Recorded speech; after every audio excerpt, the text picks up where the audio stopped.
Avec nous, c'est Mohamed Fantouri qui vient d'être primé pour son engagement à la fois pour son pays d'origine et pour le Québec dans diverses actions qui continuent encore. C'est Mohamed, quels sont tes sentiments ce soir? D'ailleurs, j'étais ému, j'avais les larmes au bout de mes yeux, je ne m'attendais pas à ce prix.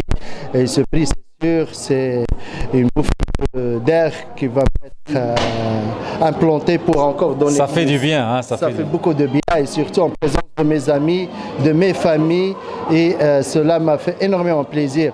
Et seulement pour dire, ce que je fais, c'est pas pour recevoir des prix. Mais quand un prix il vient comme ça, c'est qu'il te donne encore de l'énergie d'aller encore plus loin.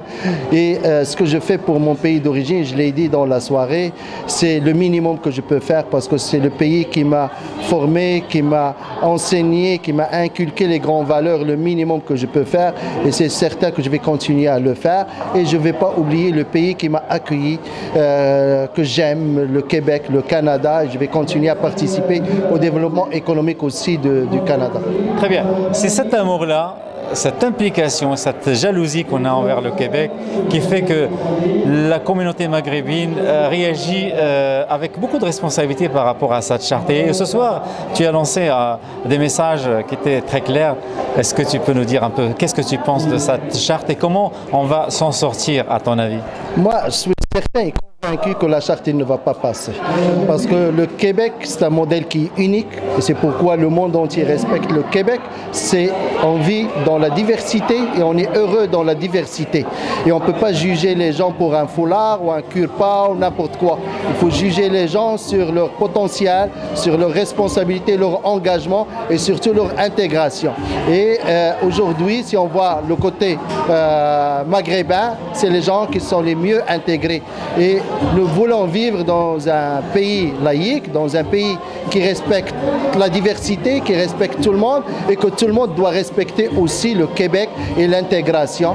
Mais on peut séparer la religion de l'État, mais on ne peut pas séparer la religion de la personne. Absolument. Donc il y a quand même des efforts à faire de part et d'autre pour qu'on vive ensemble tranquillement dans un Québec qui est bon pour tout le monde. Absolument. Il y avait un débat et j'étais clair, j'ai dit que moi je suis contre le niqab et je le dis, je le redis, mais le foulard, c'est pas quelque chose qui va déranger le monde et le foulard ne représente pas la personne, il représente la personne elle-même et ses pensées, mais si la personne est très bien intégrée, si la personne il rapporte un plus, il participe au développement économique du pays, au contraire, nous devons qu'applaudir ces gens-là. La même chose pour la Kurpa, la même chose pour les autres religions. L'essentiel, c'est de travailler ensemble pour vivre dans un Québec fort, fort économiquement. Ce qui me fait mal aujourd'hui, c'est qu'on a sorti la charte dans un moment difficile, un moment économique très difficile. L'emploi, on perd des emplois et on a viré la vue des Québécois vers la charte. Nous devons plus, par exemple, penser économie. Absolument, absolument.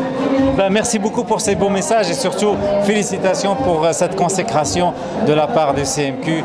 Je te souhaite encore beaucoup d'énergie pour d'autres actions, à la fois pour le Maroc et pour le Québec. Merci Simon. Merci à vous, merci pour le CMQ.